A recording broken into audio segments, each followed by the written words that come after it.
we're going to finish up what we started yesterday with our integer exponents.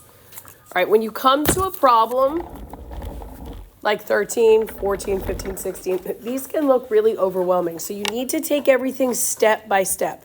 All right, first of all, look, are we adding at all in this problem, or are we just multiplying? Do you see any addition signs? No, no addition signs. So the first thing you should do is you should worry about exponents that are outside the parentheses, and we should distribute them. So I'm going to take this 3, I'm going to distribute it to everything, coefficients and letters. So this becomes 3 to the third, x to the what? When we raise a power to a power, what do we do? Add or multiply? Multiply, good. So x to the 6th and then y to the 3rd times, we're going to do the same thing here. We're going to distribute this to here, here, and here. So I have 2 squared x to the 6th, y to the 2nd. Everybody with me? So let's simplify a little more. What is 3 cubed? All right, so guys, what is 3 cubed? What's 3 times 3? 9 times 3 is 27, good. So then I have x to the 6th, y to the 3rd, times 2 squared is 4, x to the 6th, y squared. Now, if we were adding, we could not add these together because the variables are not exactly the same, but we're not adding, we're multiplying. So first, deal with the coefficients. 27 times 4. What is 27 times 4? Do it over here on the side. Got 8, carry the 2. What is it? What is it? One more time. If I say 7 times 4 is 28, right? 4 times 2 is 8, 9, 10, so 108. Remember how to multiply real quick? Okay, good. Thank you, ma'am. And then I'm multiplying same bases. So I rewrite my base of x. And what do I do with my exponents? Add them. Good. So 6 plus 6 is 12. Then I have y's. I rewrite the base and I add my exponents. So 3 plus 2 is 5. Now, where you guys are going to make mistakes is you're going to try to skip steps. You're going to try to do too much in a hurry, and you're going to make silly mistakes. And that's going to cause you points on your quiz. So make sure you guys are just taking your time. Show all your work. Same thing here. We're not adding at all. All we're doing is distributing our exponent and then multiplying. So this exponent is going to go to all 3 parts of this first term. So I have 2 to the 4th, x to the what? Power to a power. What do we do? If you raise a power to a power, what do we do to the exponents? Do we add them or multiply? Multiply, good. So 8. And then, Nick, what's next going to be? Power to a power. We multiply, right? So 3 times 4 is 12. Perfect. Now I'm going to do the same thing here. I'm going to take this 2, and I'm going to go here and here. So I have negative x squared y to the 4th. Power to a power, we multiply. Yep. Just to remind myself that it's negative x times negative x. Anytime I have a negative anything, good question, variable or number, I always put it in a parenthesis just to make sure that it doesn't get lost. So do we got to do that? If you don't do it, but you get the correct answer, that's fine. But what happens sometimes is if you don't do that and you do that, you'll leave that as the answer, and that's not the answer. Because when you simplify 2 to the 4th power, what's 2 times 2? 4 times 2. Times 2, 16. So I have 16, x to the 8th, y to the 12th, times, and this is y, Gavin, in this case. What's negative x times negative x? X. Positive x squared.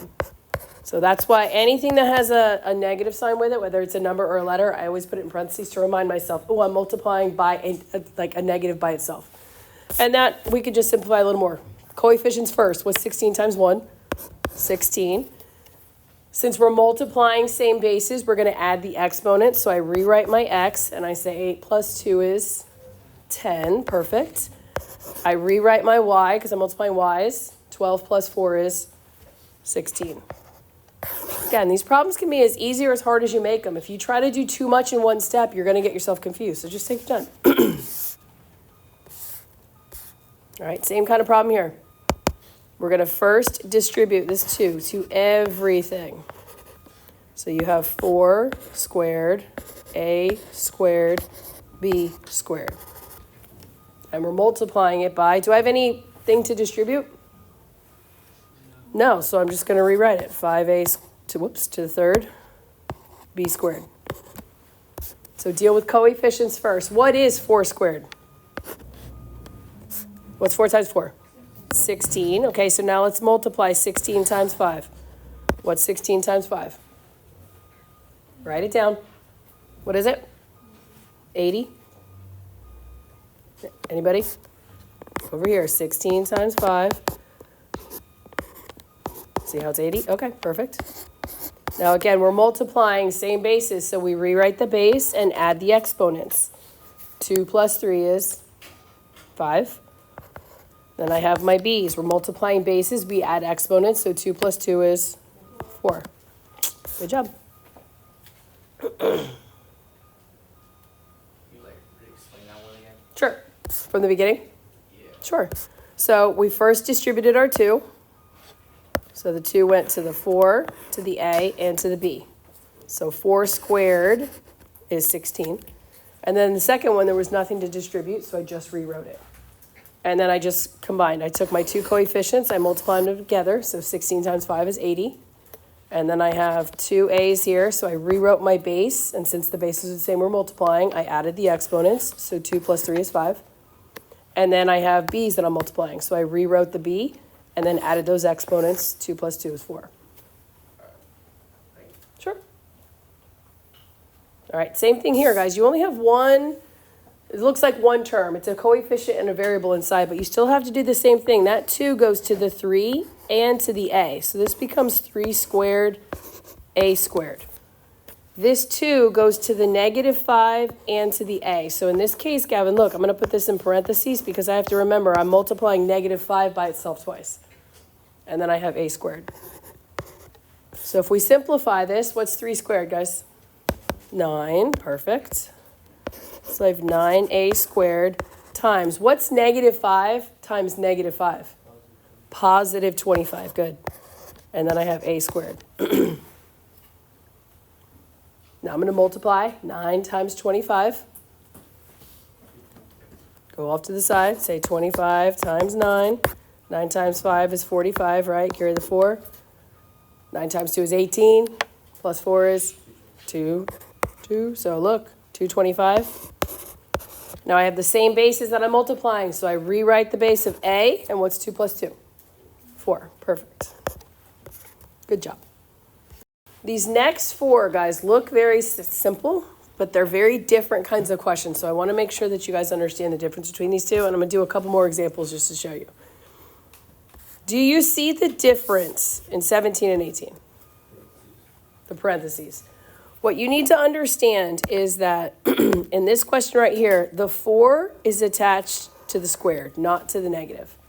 If they want the negative to be attached, they will put it in parentheses. What this question in 17 says, it says negative 4 times negative 4. What is a negative times a negative? Positive. So this answer would be 16. In this question, it is saying negative 1 times 4 times 4. What is 4 times 4? 16. So this answer is negative 16. It makes a really big difference if you have parentheses or not. It's also a really big thing when we start using our calculators, because if you don't tell the calculator that you want to multiply negative 4 by itself, if you just put in negative 4 squared with no parentheses, you'll get this answer here. But if you're trying to say negative 4 times itself twice, you have to put parentheses around it. So just understand the difference there, yeah. Because this right here, when you have negative 4 squared and it's not in parentheses, what this negative is really multiplying the answer by a negative 1. It's making it negative. So if you do order of operations, you have to do this first, which is the exponent, so 4 squared is 16, and then stick the negative on it. By sticking the negative on it, it's multiplying it by negative 1.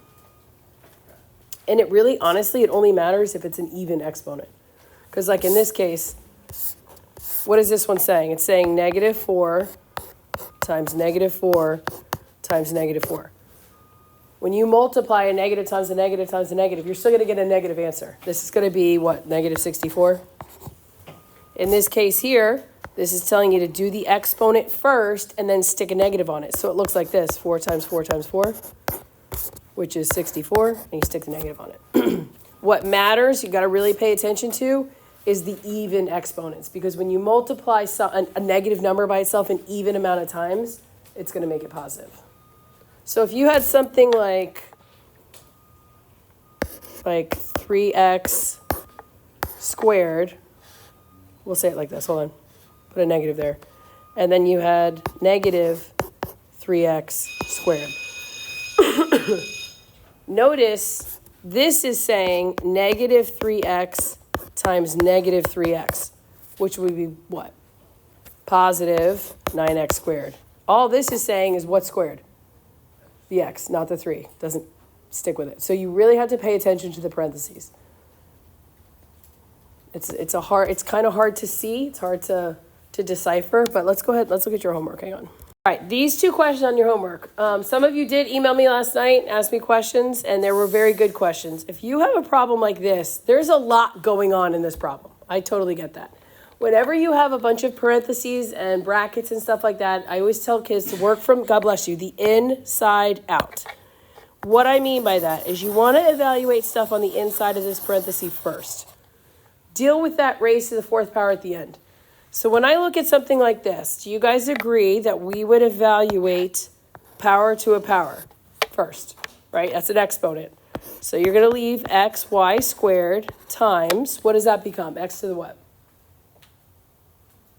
Power to a power, what do we do? X to the, multiply x to the 8th. So I'm still going to work on the inside. I'm going to get that as condensed, as simplified as possible. If I have the same bases, I rewrite the base. So I have x, and what do I do to the exponents? Power to a power, we multiply. If we have the same bases and we're multiplying them, what do we do to the exponents?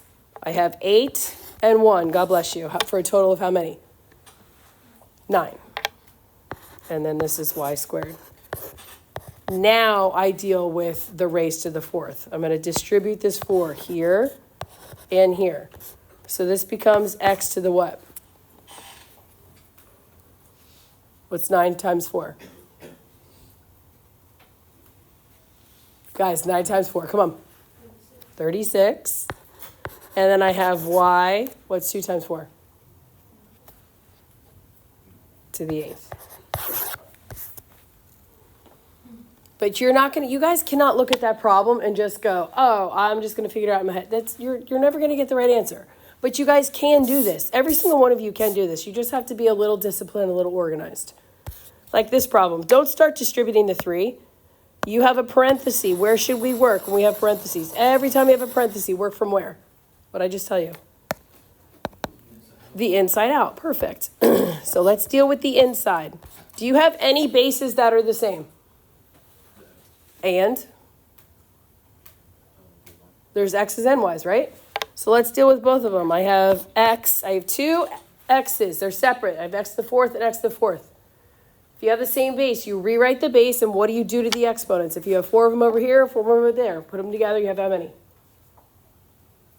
8. Okay, good. And then I have y's. I have 1y and 4 y's. Gives me a total of 5. Perfect. And then that's all going to be raised to the 3rd power. Now we can distribute that 3. That 3 is going to go here and here. So remember, when you raise a power to a power, I'm going to have x to the